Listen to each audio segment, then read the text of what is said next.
Restez connectés aux Outre-mer avec outremernews.fr. Madame la Présidente, Madame la Ministre, Madame et Messieurs les rapporteurs, chers collègues. La France a toujours cru que l'égalité consiste à trancher ce qui dépasse, disait l'académicien Jean Cocteau. C'est hélas ce que m'inspire pour l'instant ce texte, qui, au-delà des grandes déclarations d'intention, n'est pas en mesure de satisfaire l'ambition d'un développement endogène.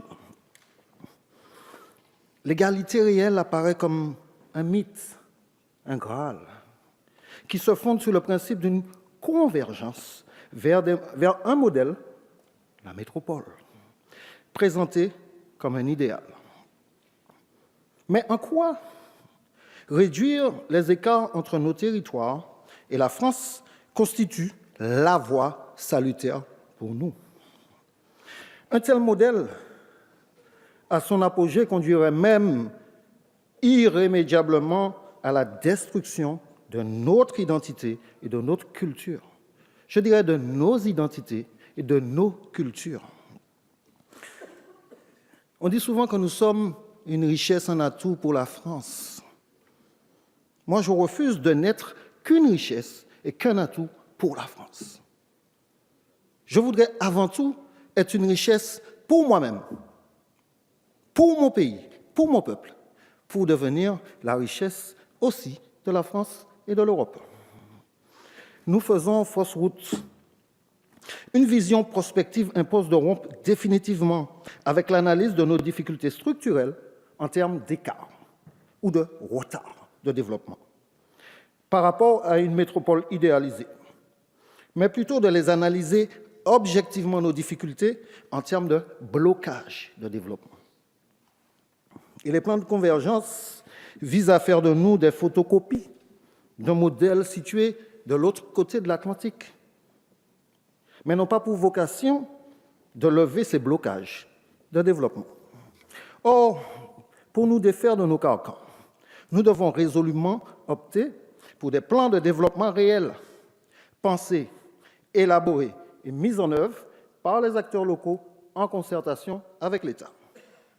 Ce développement réel suppose de réduire la dépendance et sortir de la logique de surconsommation, ainsi et d'atteindre aussi d'un meilleur taux de couverture importation sur exportation, de favoriser l'émergence d'une agriculture nourricière plutôt que d'une agriculture d'exportation et permettre l'autosuffisance alimentaire.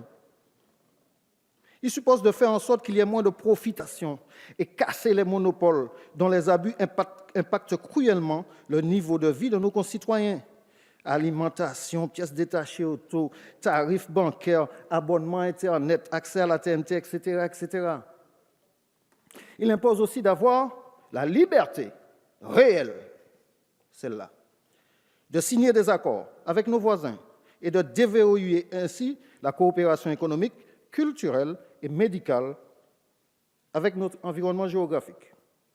Il impose aussi d'offrir plus de justice sociale, notamment en revoyant les modes de calcul injustes qui pénalisent nos retraités, notamment nos agriculteurs et nos marins-pêcheurs.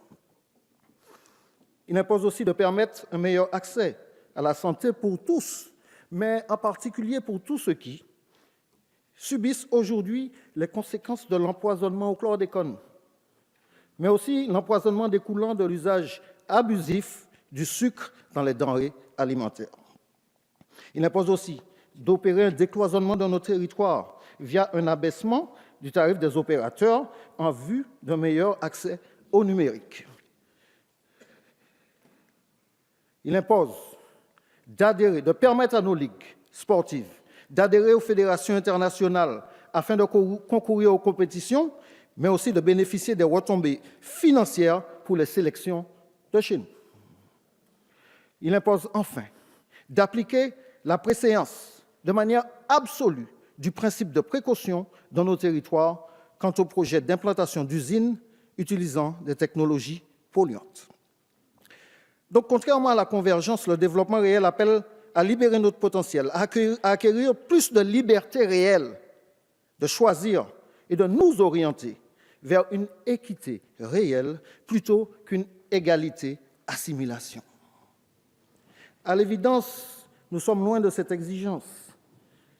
Et tout laisse à croire qu'on devra éventuellement se consoler avec un assimilationnisme revisité, car manifestement, le changement de paradigme, ce n'est pas pour maintenant.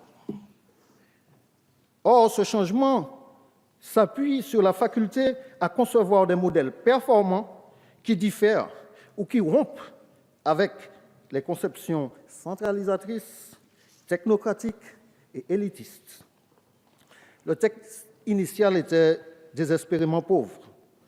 Je reconnais que l'important travail en commission a permis de lui donner un peu de consistance. Mais les progrès demeurent encore cosmétiques, malgré votre bonne volonté, Madame la Ministre. Et nous serons particulièrement attentifs à l'accueil qui sera réservé à nos amendements. Pour l'heure, sans engagement financier de l'État, ce texte se réduit à une déclinaison de rapports à l'issue incertaine, compte tenu des changements politiques à venir.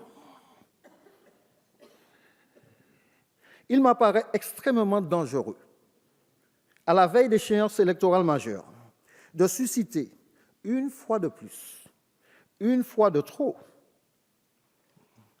l'espérance des peuples d'outre-mer sans avoir ni l'intention ni l'assurance de tenir ses promesses. Si certains ont pris le parti pris du mutisme ou de l'allégeance, il est de ma responsabilité et de mon devoir de vous alerter sur le fait que, compte tenu de la situation sociale, économique, démographique qui sévit dans nos territoires, nous sommes au bord d'une énième explosion sociale. Je vous remercie. Restez connectés aux Outre-mer avec outremernews.fr.